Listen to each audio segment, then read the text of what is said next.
Welcome to Haunt Weekly.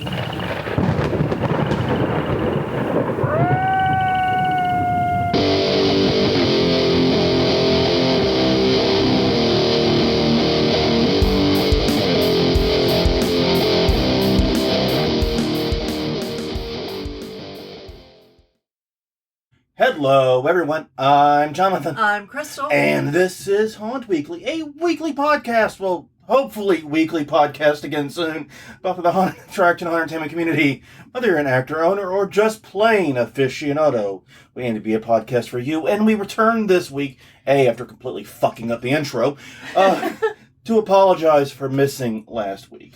We'll go into it in a little bit, but suffice to say, shit got a little crazy around here. Yeah. No one's fault. Okay, it is actually someone's fault, but they're not in the room. Oh, okay. They're not in the room. But yes, indeed, if you want more Haunt Weekly, do check out all the places we exist. We're at HauntWeekly.com, Haunt Weekly on Facebook, YouTube.com/HauntWeekly, and wherever you get your podcast from. Now, this is episode 484, which, is kind of interesting because the middle digit is the sum of the two outer digits put together. But it's also a number divisible by 4. Yes. Which means it's time to do the news. And we actually have a lot of news this week. That's the good part. The bad part is not a lot of it's good news. No. So, yeah. I'm sorry if it's a bummer episode. If you don't want a bummer episode, as usual, we put something fun at the end. Very excited to talk about that. And, like I said, I just listed all the places you can get other episodes. Yeah. Check out one that's maybe going to be a little more upbeat. I wouldn't blame you if you did. So, yeah, we missed last week.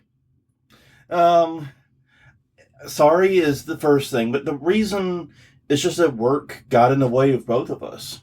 Yeah. And a lot of it is due to reasons that I'm sure you can figure out on your own, because we believe we have the most intelligent listeners in the world. Because, I mean, who else would listen to this stuff? Yeah. Other than people whose minds are going too fast and need to slow down. Well, I have heard from sources that we are often listened to on 1.5 times. So, I don't blame you. Not at all. Don't blame you. Please feel free. But yes, a lot of federal requirements came due at once, it seems. yes, which made it to where last Tuesday and Wednesday I worked more than 24 hours in less than 40. Yeah. Yeah, basically you've been doing 12-hour days. Yeah. With a frightening regularity. Yeah. Over the past couple of weeks, because your job is getting a lot of these documents that the public needs out there. And basically, I'm the one that prepares it so that it's accessible for everybody. And the designer, the in-house designer, so I do all of the design work for them too. And as someone who's done federal government work before, it's a business of hurry up and wait a lot of times. Yeah, that's the state that I'm in now after having 2 other 12-hour days this week already. Yeah. So you're getting a free Friday off this week, is what I Hopefully. Understood. But yes, indeed, it's just been absolutely nuts. And that's one of the things we've been trying to talk about and try to figure out is how we're going to balance this podcast with her job, which has moments like this from time to time. Yeah, and they're usually at the end of the month. Yeah, so hopefully we'll be able to get something sorted out moving forward. Maybe we'll record a few episodes that we can keep in the can and get us ahead. When we're having slow times, we're looking at things. But yeah, we were caught flat-footed last week. And you didn't have time for fucking sure. And I was pretty busy too, actually. Yeah, well, and then we had social engagements every day so far since the Friday? Yeah. And and it's kind of wild because it's like, we don't have a social life. The pandemic murdered what was left of it. Yeah. And now all of a sudden, we're popular again. Local. Yeah, everybody that I haven't seen in years is suddenly in town and wants to meet this week. Yeah. Which is fine. Which is fine, and it's fun and great even. Yeah. But, man, the hangovers are going to fucking kill me. Yeah, well, and, one of the things that I did was I went to brunch on Sunday with someone I used to work with, and I haven't seen in about a year. She is leaving the horrible job that I used to complain on here about. Yep. So she is leaving it. I am so happy for her. So just pop a little thing with confetti. Yay! Celebrations. Yes. It's an audio podcast. Pretend we did that. No. You can picture it in your head. Unless you're Ellie. Anyways, but yeah, so work we did for the haunt in the past 2 weeks. Actually, we had some very productive time here, though. We did. Because when you finally got a minute to break, we actually went to the local bar with our laptops, proof we're working when we really shouldn't be. Right. And we put together our list of skeletons for this year's yard display. Yeah, because the QR codes were such a big hit last year. We're doing it again. And it only took us 19 years or so to find a fucking yard display people were interested in. Yeah, that they wanted to interact with. Yeah, 19 fucking years, and our Hail Mary desperation idea ends up being the one that works. Yep. Who the fuck knew? But anyways, go ahead, sorry. So yeah, I think we've already discussed, we're doing New Orleans history. Basically famous people who were born or have really strong ties here. Yeah, the standard we used to qualify, basically, was you had to have either been born or otherwise grew up in New Orleans. Yeah. Or you had to do a significant amount of whatever you're known for here. We also said that you had to have been dead a certain number of years. I can't remember the amount we settled on. Yeah, so there's some recent celebs that have really strong ties here. Yeah. And I may reach out to one of the estates. Yeah, I don't know. I think we're probably going to avoid them. I think we're going to go truly historical. But we've got some recent ones in the list just in case. And honestly, one of them, I really believe the estate would be totally cool with it and actually would have a fun time with it. Yeah. Because of this person's reputation and notoriety and how they were. So I would like to show homage to them, and I think that was how it would be. A skeleton of them would be seen as such, not taken the wrong way. Yeah. Is what I'm saying. So yeah. But yeah, we got our definitions in, and we also listed defining characteristics, what we need in order to represent this person. And it's hopefully going to be a lot of fun. I mean, we have 20 skeletons. We know we're going to do 12 as the minimum. We're shooting for 15-ish, but we wanted that longer list so that if for one reason or another we had to pull someone out, we can swap them in with someone else. Yeah, exactly. And so I'm actually really excited about this year's yard display. It's going to be a lot of fun. And we got some easy ones. We do, because you've got to have those. You got to have, oh yeah, that's so-and-so. So they can instantly tell. But we've also got some very difficult ones and some, I guess you would say, deep cuts from New Orleans history. Well, we want to make it not all easy because we want people to actually learn something when they're here. Exactly. And, it turns out there are a lot of, shock of shocks, I know. A lot of interesting people from New Orleans that either you didn't realize they were from New Orleans or that did amazing things that history just kind of sort of buried. Yeah. And that's what we kept running into. But I will announce one of the skeletons here because this one, I'm really looking forward to this one. As a wrestling fan of old school, we get to do Junkyard Dog. Yes! That's going to be fucking awesome. Yeah, that's probably one of the most recent passings, but it still was a while back. Yeah. And yeah, it's fucking Junkyard Dog, and I'm excited as hell. I was such a huge fan when I was tiny. I think that's the match that I was yelling at the referee as like 5 or 6 about the bad guys, screwing them over. Somewhere I've got a Polaroid photo of me and JYD. Or my dad does, rather, I should say. Because the very first time I went to a wrestling event, it was Boxing Day in Columbia, South Carolina, and it was a WCW event with JYD there. And he was posing with everyone because there was like 5 people there. Yeah. Why not? It was great. So I am so excited to have JYD because that just makes me so happy. It's ridiculous. I should not be as happy as I am about that. But anyways... moving on. Every week we ask a question. Last week we were talking about our own pending retirement, which, by the way, that's like the dickest dickiest time to miss an episode right after the Are we or are we not retiring? That was accidentally miss an episode. I swear that wasn't planned. You. We're just gonna leave on that. Guess so. Yep. No, we will not do that to you. That was completely unintentional. Like I said, blame nature of working with the federal government. Yeah. Exactly. But yes, we asked you guys, how many of you are thinking of retiring? And of course, a lot of people said no. Right. Including Victor Ruella has said, I'll always have a yard display, even if I move to Antarctica. Which, hey, if you move to Antarctica, I want to see this display. I totally think an Antarctica-themed haunt yard display would be kind of, cool. Yes. You have to get... Anyway... Next, Haunted the Roxbury said, in the immortal words from Brokeback Mountain, I can't quit you. Tim Fowler said, I don't think I'll ever quit. Maybe not go as big as some years, but not quitting. Ryan Greger said, I'll always home haunt. And, if you know anything about Ryan Greger, that's the least surprising response.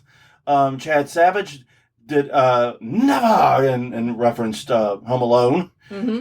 And finally, for the nevers, Tommy Sanchez said, not me, I've been doing it over 35 years, congrats. Amazing. I don't know what I would do during Halloween if I didn't have some kind of haunt set up. All right. That's part of our, push and pull on that too. Yeah, I agree. I mean, Max Schick, the other side of the fence, of course, people that were contemplating slowing down or even stopping. Max Schick said, after 10 years, I decided to throw in the towel. Too much wear and tear on my physical and mental health. Funny part is, I'm not even 30. You know what? Good on you. Yeah. I'm going to say the time to take care of your body is in your 20s. Yeah. Because I regret a lot of the stupid shit I did in my 20s because I'm paying for it now in my 40s and 50s. So, yeah, good move. Yeah. Jinx Midnight said, after 8 years, this possibly is the last year for my show due to the property potentially changing ownership. That's never a good reason to have to quit. Yeah, and this might be coming up a little bit later, not the specific one, but that theme. Yeah. So as much as I love running the haunt, I'm really looking forward to enjoying other events in September and October, and we'll continue character acting via cosplay. And I've seen some of your cosplay, and it's amazing. Yes, so that's awesome, but I mean, it's still a terrible reason to have to leave. Yeah. But it is, we're going to be discussing in just a minute, shockingly common. Yeah. Maximum's Christian Bryant said, since getting married and trying to start a family, I'm considering it. I might just act on Thursdays and spend Friday and Saturday visiting the Ohio haunts I haven't gotten to see yet. One of the upsides of being forcibly closed in 2019, as much as that sucked, one of the upsides was we were able to go to other haunts and not be thinking about hours the whole time we were there. Exactly. Because we enjoyed our Chicago, Atlanta trips and all those trips we took to other towns. But there was always a thing in the back of our head going, okay, we've got to fix this. We've got to do that. We've got to get this work. There's always Did we put the order in the candy? Did you put the candy order in, Jonathan? Yeah. It's October. No, exactly. It's cool enough to have it shipped now. Exactly. Because you can't ship it too early because then it'll melt. And finally for last week's question of the week's answer, Terry Manick said, after over 20 years, I'm trying this year. To which James jumped in and said, no! But there was some discussion about why that's not complete quitting. Yeah, but effort is made. Yeah. So this week's question of the week is, how confident are you that 2025 is going to be a great season? As we're going to discuss, there's a lot of potential reasons to be pessimistic. Mm-hmm. But maybe some good one. Maybe there's some reason to be optimistic I'm not aware of. So please let us know. Facebook.com, HauntWeekly.com, Haunt Weekly on Facebook and YouTube.com. You have a prediction? I know that we've talked about this before. I'm not an optimist. You're not an optimist? No. I'm rarely an optimist to begin with. Yeah. Yeah, no, I think out of the three of us, I'm probably the most optimistic. Yeah, that's downright frightening knowing you're... Yeah, knowing me, that's... So, the optimist in me says that people might be looking for an escape, But the other side of that is I don't think people will be able to afford it. Which will come up again later this episode. Yeah, it's well, we might do an episode not too distant future, looking ahead to this 2025 season. I think that'd be a great topic. Yeah. But yeah, I'm not an optimist right now for various reasons, and most of them are economic in nature. Yeah. Most of the reasons are economic in nature. So imagine that. You've seen the news. I walked briskly past a newspaper stand once. Those don't even have papers in them anymore. I know, which is that used to be a funny way to convey that, but it doesn't work in 2025. You walked past either Ellie or I as we were watching some podcast about it. I stood over someone's shoulder as they were surfing social media on their phone. We walked into any place and the news was on. Yes, oh God, help us all. Anyways, let's do conference reminders. Let's get out of this. Let's get out of this. This is killing us. Yeah. So anyways, we do have conference reminders, and kicking things off, May 10th through May 10th, so just one day, it's the Halfway to Halloween Expo in Ann Arbor, Michigan, on the Wattenshaw Farm Council grounds. Will include a Hearst Show, food trucks, and a local haunted house collaboration. Halfway to Halloween, mi.com for more information. May 10th and 11th, you can also... Okay. If you're not going to Halfway to Halloween Expo, or you're in Tennessee instead of... It's a big country, all right? There's plenty of room for two things on the same day. I know. Anyway... ShutterCon is going on May 10th and 11th in East Ridge, Tennessee at Camp Jordan Arena. Haunted attraction seminars, a scurry face character contest. Tickets are only $25. ShutterCon.com for more info. Yeah, absolutely. And as a new addition to our conference reminders, yes. Always nice to have those come up. Then June 6th through the 8th, it's Midwest Haunters Convention in Rosemont, Illinois at the Donnelly Stevens Convention Center. No details yet, but MidwestHaunterConvention.com for more information. And finally, for this week, June 20th through the 22nd, it's Michigan Haunt Fest in Munith, Michigan at the Oaks Campground. Demos and make-and-takes, Saturday raffles, costuming, makeup classes, MichiganHauntFest.weebly.com. I gotta say, if you are in Michigan, you are not want for choice. Yes. Haunted attraction related events. Both of those all these sound like a lot of fun, but definitely Michigan is spoiled for choice. At least this week. At least right now. Yes. All right.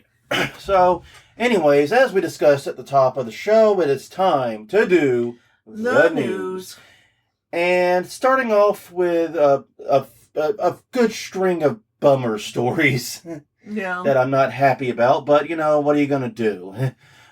Fear Farm Halloween attraction will be seeking a new home for the 2025 season. This is an article by Jennifer Goldberg at the Phoenix New Times. Fear Farm, which is based in Glendale, Arizona, is actually looking for a new home for this season and future seasons. Owned by the 13th floor, they found out after the 2024 holidays that their lease was being canceled. Yeah, that's not a lot of time. No. So, yeah, basically, according to the owners, the point of contention was that Fear Farm wanted to do more events throughout the year. Mm-hmm. And that's kind of a contention when you're on someone else's farm. Right. And you are historically a corn maze attraction, and you need fucking corn, which only is, at corn maze height at a certain time of year. Right. So yeah, the family that owns the property has entered into an agreement with a local production company to manage the existing facility. So something will be going on at that location, probably come Halloween. But Fear Farm itself said that they have several potential opportunities, but no new location to announce yet. Yeah, and it won't be their first move. They moved in 2021 after 20 years to this location. Yeah. So hopefully one of those other areas will, pan out for them. It'll be another long time home. Yeah, because it's always rough to move a haunted attraction, even one as well known as Fear Farm. Yeah. And I keep wanting to call it Fear Fair for reasons I cannot fathom. Yeah. I may have said that accidentally once or twice, and if so, I am sorry. It's Fear Farm. Yeah. But yeah, they're a big name, well known. Mm-hmm. I mean, we'd heard about them. I think we've talked about them before on this show, but I can't remember to what. But yeah, it sucks. And they found this place in 2021, so that they found it during the middle of the pandemic years, Mm-hmm. and now after just 3 years, they're giving the Eve hope. Yeah. It sucks, and hopefully they find a better forever home sometime soon, because maybe they can find some vacant land. Yeah, I mean, that would be nice. It's one of the things we've talked about a lot on this show is the importance of owning the land and the building that you're in if you want to have a longevity at that location. Yeah. Unfortunately, that does not help the next haunt we're discussing. No, it does not. So we talked about this back in January. The Hammond Common Council, say that 3 times fast, passed... The HCC. Yeah. They started looking at eminent domaining Reaper's Realm, located in Hammond, Indiana. Yeah. And they just recently passed that. This article is by Molly DeVore at the Times. And yeah, they were there for 34 years, and they're being forced to sell the land. They returned last year after they were forced to close for COVID. Yeah. I mean, this is a really frustrating story for a lot of reasons. Mm-hmm. They did everything, quote unquote, right. Yeah. They purchased the land, they owned it for a long period of time, and they closed for COVID. Yeah. They respected the seriousness of COVID and stayed shuttered. And they operate both the haunted attraction and a fireworks stand on the property. Mm-hmm. But now the council has just decided that this isn't the best use of this land. Yeah, the government claims the building is deteriorating. I don't know how much of that is facade and how much of that is true. Yeah, because, I was saying a haunted house is deteriorating. It looks like it's deteriorating. A lot of haunts go, thanks. Yeah, we did our job. We put a lot of hard work into that. Exactly. Yeah, but they're claiming it's not being used to its maximum ability, and it's just that it's a dumb reason. Yeah, and they're looking to put 2 sit-down restaurants and a hotel on the site and possibly an office building. Yeah. Because it's land near 2 major interstates. One question I have to ask immediately, though, is if this is such poor, underutilized land, why hasn't, some private enterprise scooped it up? Yeah, or is this one of those New Orleans-style backroom deals where the government's working with the private enterprise so the private enterprise can underpay? Yeah, because we've had that happen here. Oh, yes. And the problem, I hate eminent domain. Full stop. I understand and recognize that sometimes it may be necessary. If you want to have a highway, for example, you got to go through some people's backyards. Yeah, but even that is, questionable because we look at what happened with the Marigny area. Yeah, exactly. No, there's a lot to unpack in that. But the main thing is, if you showed up at our house tomorrow and you looked up our house on, Zillow or one of those sites and said, here, I will hand you whatever that value is in cash right now to buy your property, I tell you to fuck off. Yeah. This is my house. And even if I make a profit on it or whatever, even if I make money on it. Which we don't. Well, the home. I meant the sale of the house. Yeah. Even if it's more than we bought it for, an investment. Yeah. Which we don't. We're not going to make a significant amount. Our value has gone up, but not by a huge amount. No. But yeah, it doesn't offset the cost of moving. Right. It doesn't offset the memories we've made in this place. No. It's or the fact that it's almost paid off. Yeah. We'd have to start over, and that just doesn't sound like something I want to do. No. Yeah, that's the situation. It's really frustrating because we would tell you to fuck off. And now, thanks to eminent domain, you can be forced to sell the property at typically whatever the value the land is appraised at, whatever the property is appraised at, and take it from me, appraisal value is never the actual market value. No, it definitely isn't because it's because you want your appraisals to be low for property tax reasons. Yeah. Yeah, our appraisal is I think about 20,000, 30,000 lower than the actual estimated. 50. Oh, it's that much lower? Yeah. Okay. Yeah. Than the actual estimated value. But the actual estimated value is what I'd be willing to sell it for. And the amount I'm willing to sell it for is fuck you. I mean, yeah, exactly. You put that on the fucking check, all right?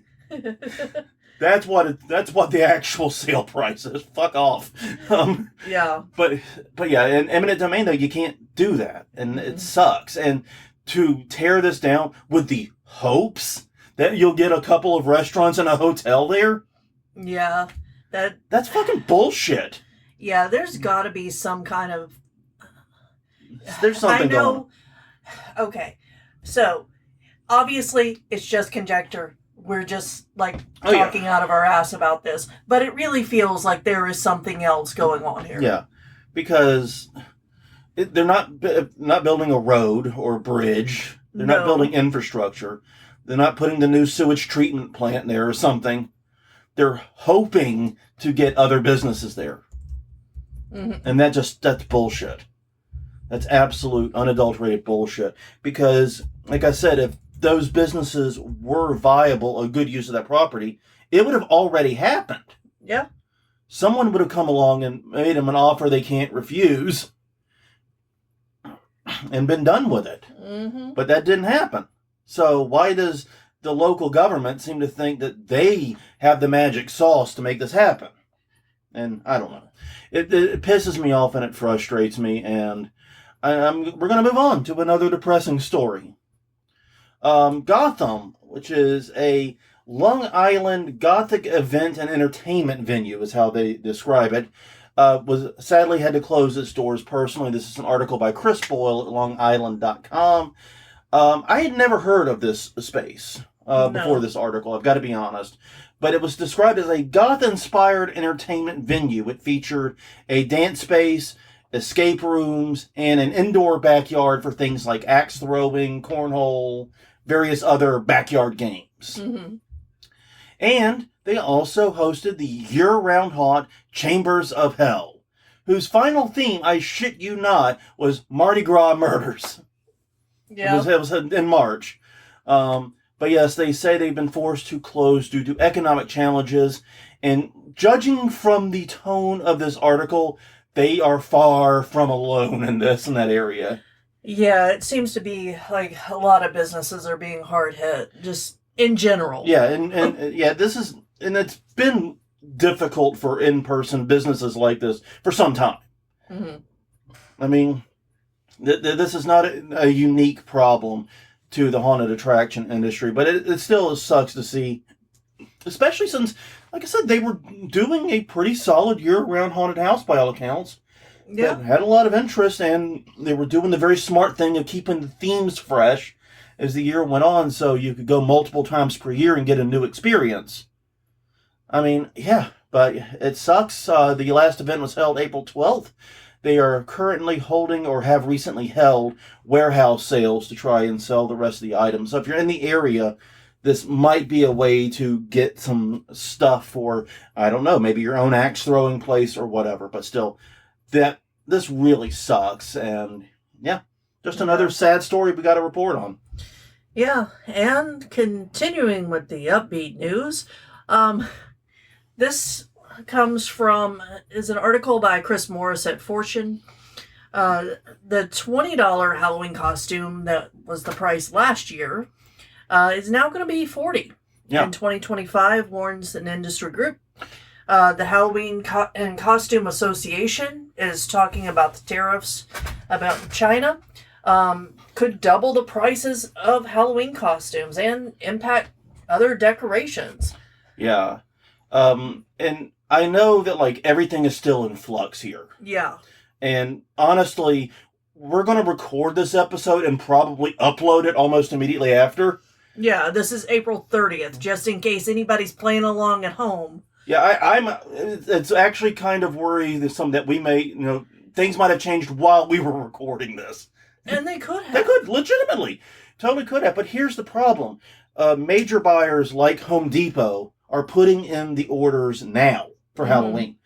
And this could seriously impact the haunted home haunt industry in particular, or the prosumer level haunts, because according to this article, 87% of Christmas decorations are produced in China. And I'm assuming, and it seems logical, that the percentage would be similar for Halloween decorations too. Yeah, so, seeing as how there's so much overlap there. Exactly. And we talked about, how none of the Halloween candy really comes from the U.S. Yeah. Everything's imported from somewhere. Yeah. Decorations, costumes, everything. So we've talked about how the tariffs could impact the industry. I think that we are going to see higher prices just in general. Because even if the tariffs don't go into effect, the threat of them the ones against China are in effect, but the other countries, we don't know what's going on yet. Everything's topsy-turvy, man. Yeah. Well, anyway. But some people are pausing their orders, and some people are going ahead and putting it in now so that maybe they can have stuff out for Halloween. And they described one manufacturer here who's had 8 of their 10 big U.S. clients either pause or cancel the orders, even though they were offering discounts to try and offset some of these tariff charges. Yeah. So I don't really know what this means for Halloween this year. Because if the economy is rough, and it's looking increasingly like it will be, and you couple that in with these price rises, that's not a good combo. It's really not, and I've seen a lot of people start posting the rally cry to buy secondhand, and so maybe people will be able to find things like that, or hire a local seamstress or something. Yeah, maybe. I guess we'll see if that if we go more toward homemade or secondhand stuff. Yeah. But it's a difficult position to be in right now. And these companies that have to place these orders soon in order to guarantee the stock arrives with enough time to get it on shelves come probably early September. They're stuck between a rock and a hard place. They can sit here and hope that maybe the tariffs will be eliminated or reduced before they order, but there's only so much time they can sit on their hands, and time's running out quickly for both Halloween and Christmas. Yeah, I know. So it really is a frustrating situation, and this is one of the big reasons I'm not an optimist. And we've already been seeing people complain that stuff like on Temu, obviously Temu's its own shade, but it's kind of a canary in the coal mine because people are talking about how everything on Temu just doubled in price. Yeah. So, this will be interesting. This actually is interesting, and this is local news to us. The Mortuary is hosting Tales of the Macabre. It's a live event held every Thursday, Friday, and Saturday until June 14th. My guess is they're probably ending at June 14th to start setting up for the actual haunt. Yeah. That would be my guess. But it is described as an immersive theater experience that takes visitors through 4 tales: the vampire, the serial killer, the rougarou, and the voodoo queen. It includes drinks. There are cocktail and mocktail versions of this. And there's a VIP version, which includes special lounging, more drink options, and so on and so on and so on. Yeah, and you get to choose. It sounds like you get to choose which adventure you want to go on. Yeah. You don't have to, they're not all 4 the same thing. They're 4 different rooms set up. And I know that because one of our friends got a pass early and went to it and reported on it. Yeah. So we are probably going to go, but we kind of cooled off a little bit. We went from hot and heavy, wanting to do it as quick as we could, to after Yeah. hearing about the Marie Laveau stuff, and we've talked about the risks of voodoo, using voodoo, even historical voodoo, as a haunt subject. Yeah. Because it is people's actual religion. It is an actual religion that people do practice. Mm-hmm. And B, it also comes with some racial complexities that I'm like the least qualified person in the world to discuss. Yeah. It's not. It's rough. So we've cooled off a little bit after learning about the topic, but we probably still will do it, if nothing else, so we can report on it here to you guys. Yeah. So the Rougarou one looks fun. Rougarou does look fun, and actually the serial killer is about the New Orleans Axeman. Yeah. So that's a good example of using history. Very famous serial killer. Yeah, maybe we'll go to that one so we can see how much history is put into it. Yeah, the Rougarou is a local legend. Yeah. The Axeman is also a local serial killer from, I think, the 1800s. Yeah. So way, way far back in history for us. Yeah, it was talked about on American Horror Story. Yeah. And the vampire, I'm not quite sure what that one's about, but New Orleans and vampire lore have been besties for a long, long time. Oh, yeah. So. Any tour you go on, walking tour, they'll show you the vampire house where, supposedly a vampire lives there. And I know the owners and have been in the house. And they will, if they see a tour, they'll go out on the balcony and drink red wine and make sure that you can see it because they play along. Yeah, that's awesome. I bet it reduces break-ins. Yeah, probably. I'd be more hesitant to break into the vampire house. Yeah. They look good for their age. All right. Well, moving on. Mm-hmm. Woods of Terror calls for influencers. Yeah, this is a bizarre one. Yeah, this was a post on their Facebook. And basically they want people to come out for a private invitation-only event. Yeah.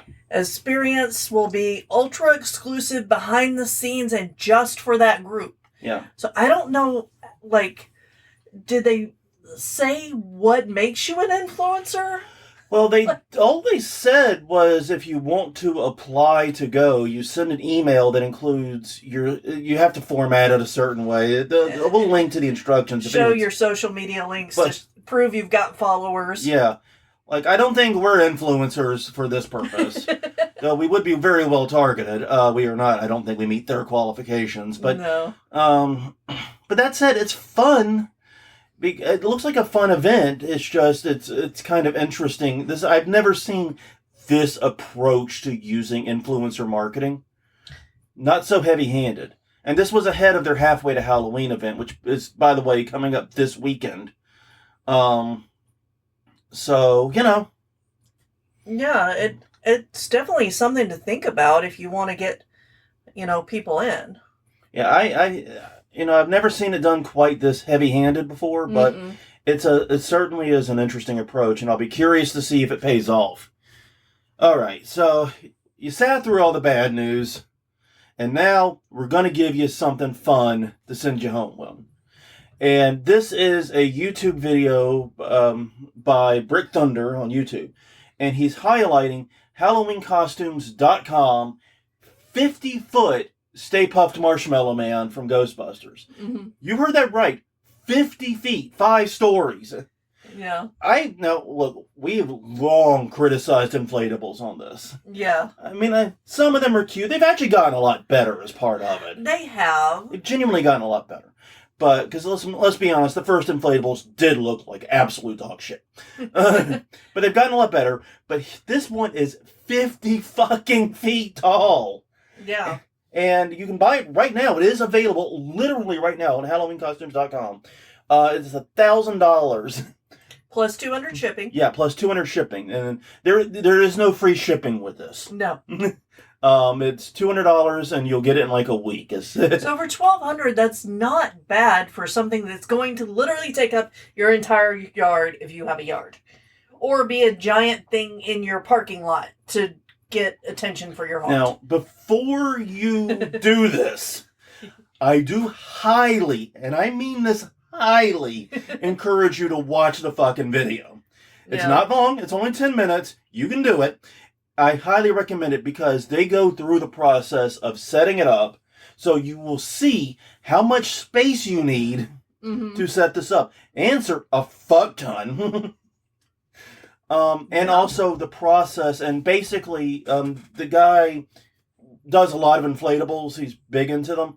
He said this was too big for him to set up by himself. He needed the help of 2 other people, basically, to get this set up. And you know what? After watching him set it up, I believe him. Yeah. He seems to know what he's doing very well, and even then, really did need multiple people to get the son of a bitch vertical. Yeah, I don't think that would survive in New Orleans winds in October. Yeah, I don't know where he's located, but I have to admit, I had the thought that if we got rid of the actors area and cleaned out the backyard, we could put him behind the house, reaching over it. Yeah. But I don't think our backyard is big enough, full stop. No.